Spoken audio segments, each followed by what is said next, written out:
Bueno, pues la segunda charla de hoy está a cargo de Ainhoa García Fernández, y es psicóloga, investigadora predoctoral del CiberSam, colaboradora de honor del área de psiquiatría de la Universidad de Oviedo y está también aquí en el ISPAN y en Europa.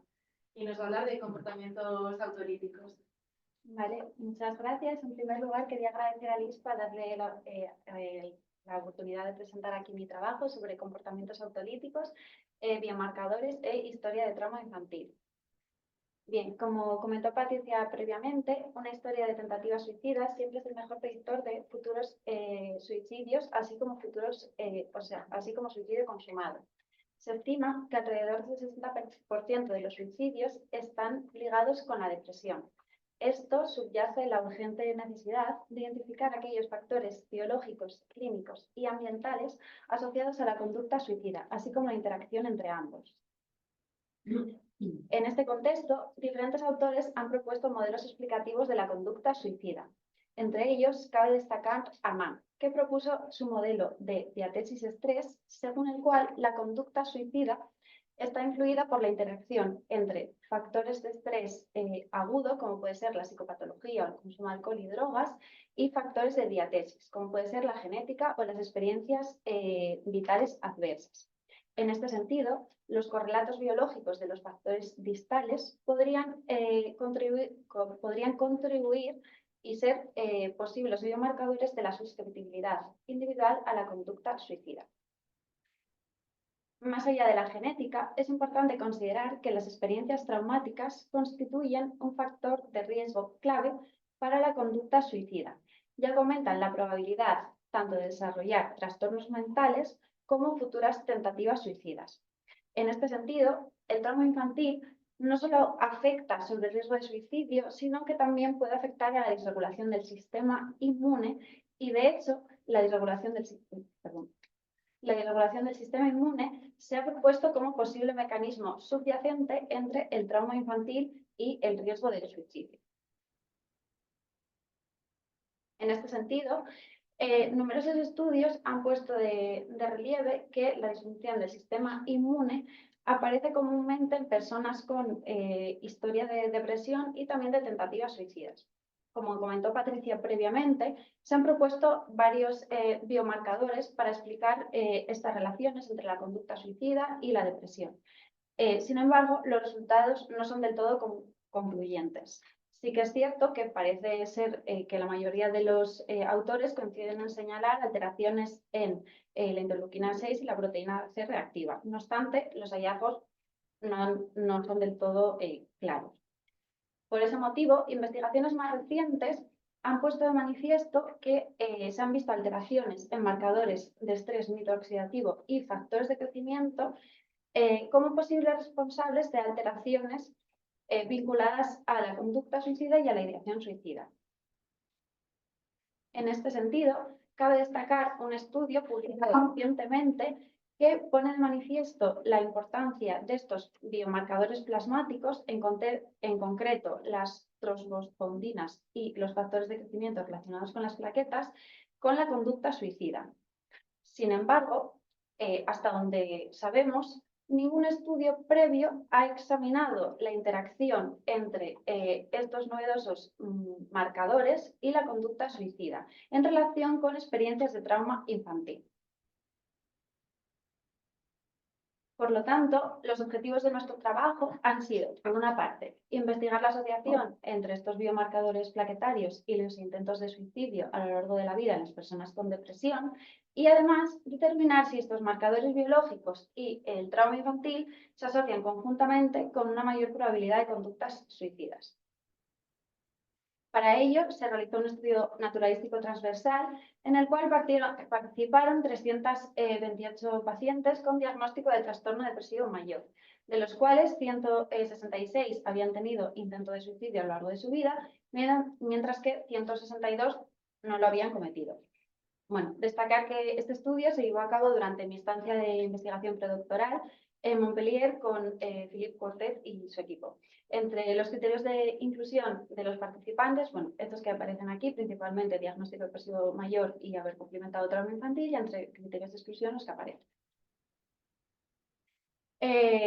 A continuación, bueno, todos los pacientes se sometieron a una evaluación llevada a cabo por psicólogos y psiquiatras que habían estado treinados previamente.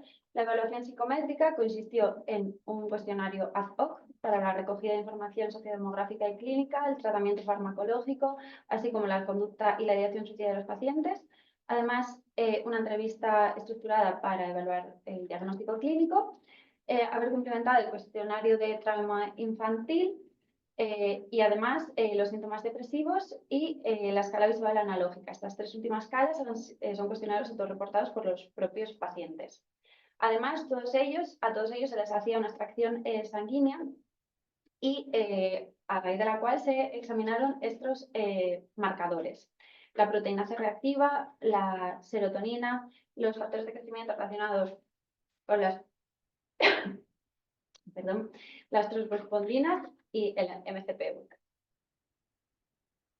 Vale. Como principales resultados, destacar que en primer lugar analizamos si existía una asociación entre el maltrato infantil, los biomarcadores plasmáticos que dijimos previamente y la historia de tentativas suicidas. Para ello llevamos a cabo diferentes modelos de regresión ajustados por edad, sexo, consumo de tabaco, índice de masa corporal, tratamiento farmacológico y diagnósticos psiquiátricos. Los modelos aparecen ordenados de menor, o sea, desde el más sencillo hasta el más complejo de todos. Partiendo de estos modelos, los principales hallazgos que encontramos, en primer lugar, fue que la historia de trauma infantil emergió como un factor de riesgo clave para la conducta suicida en todos los modelos. Posteriormente, se ha visto que los niveles de TSP2 también emergieron como un factor de riesgo clave, de tal manera que a mayores puntuaciones en este biomarcador, mayor era el riesgo de haber padecido conducta y historia de intento de suicidio a lo largo de la vida, independientemente del tramo. Posteriormente, se ha visto que también niveles más altos de MCP1 se han asociado con historia de tentativas suicidas. Sin embargo, este efecto perdió significancia en los modelos posteriores más complejos. Por último, se ha visto que si bien PDGF-BB no aparece efecto significativo en el modelo 1, sí aparece significancia en los modelos posteriores. Muy importante destacar que por sí solo no apareció efecto significativo alguno, sino en interacción con el trauma, de tal manera que niveles más bajos de PDGF-BB se han asociado con mayor probabilidad de intentos de suicidio en aquellas personas que tenían mayor gravedad de trauma. Posteriormente, para analizar más a fondo esta asociación entre el maltrato infantil, en concreto el PDGF y la historia de intentos de suicidio, llevamos a cabo otros modelos binomiales para analizar estas asociaciones, tanto de manera aditiva, que serían los modelos 1, 2 y 3, como el modelo 4, que sería el modelo interactivo entre el PDGF y el trauma. Nuevamente, podemos ver que el trauma infantil emerge como factor de riesgo significativo para la conducta suicida en todos los modelos. Posteriormente, se vio también que, si bien el PDGF por sí solo no aparece como factor de riesgo, en interacción con el trauma infantil se ha visto que niveles más bajos de este biomarcador se asocian con mayor riesgo de conducta suicida cuando la gravedad del trauma es mayor.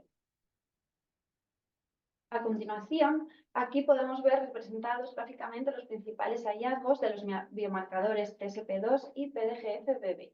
Mientras que en este biomarcador, a mayor concentración de este biomarcador, mayor es la probabilidad de intentos de suicidio, en el PDGF-BB la gráfica no es tan homogénea, de tal manera que a mayor puntuación en este biomarcador, la probabilidad de riesgo de suicidio disminuye cuando el trauma es menor.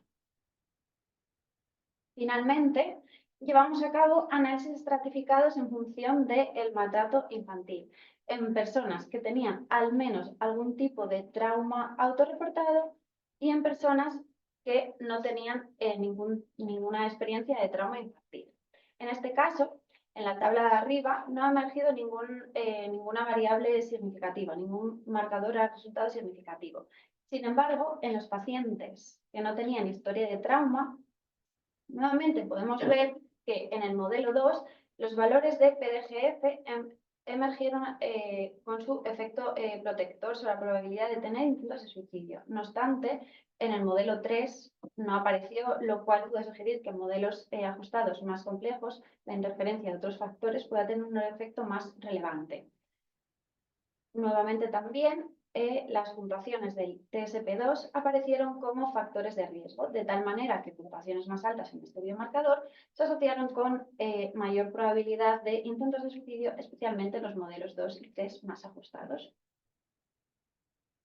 Y para concluir, los principales hallazgos de nuestro trabajo, destacar el impacto del trauma infantil sobre el riesgo de tentativas de suicidio y, por otra parte, respecto a los biomarcadores, destacar el papel del TSP2 y el PDGF-BB como biomarcadores prometedores, de tal manera que niveles elevados de TSP2 se han asociado con antecedentes de tentativas suicidas independientemente de la historia de trauma infantil de las personas.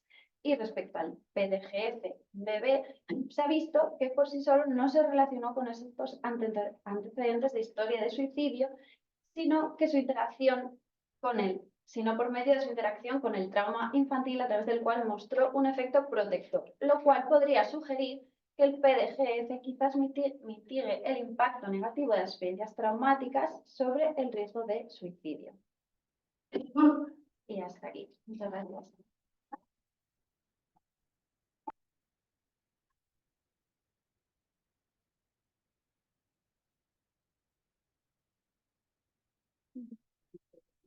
Una pregunta. En la exposición hablas tanto de maltrato infantil como de trauma. Y la pregunta ¿es equivalente porque habéis estudiado solamente gente que tenía antecedentes de maltrato u otro tipo de trauma que no sea el maltrato podría también estar? Tampoco sobre qué es lo que estudiabais. ¿Gente que tenía antecedentes de maltrato o ese trauma incluye otras cuestiones que no fuesen? No sé si me explico. Sí, te explicaste perfectamente. Vale, bueno, comentarte que trauma infantil y maltrato infantil lo utilizo bastante como, o sea, son sinónimos. Entonces, el trauma infantil o maltrato infantil se recoge a través de esta escala autorreportada que rellenan los pacientes y evalúa 5 tipos de trauma o maltrato infantil. La negligencia física, negligencia física y negligencia emocional, abuso sexual y maltrato físico y maltrato emocional. O sea, que hayan tenido una experiencia traumática que no sea de maltrato, no entraría dentro de las cosas. Exacto.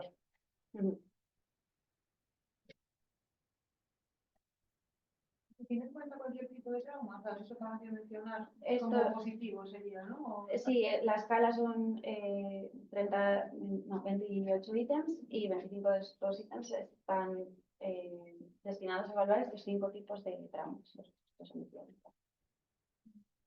¿22 diferencias entre el tipo de trauma infantil? Evaluamos las diferencias considerando los diferentes tipos de trauma infantil. Lo que pasa es que los resultados no salieron concluyentes, entonces los quitamos en los análisis preliminares. Pero sí que habíamos hecho análisis con la negligencia emocional, que parecía que era el que más podía interferir. ¿Alguna pregunta?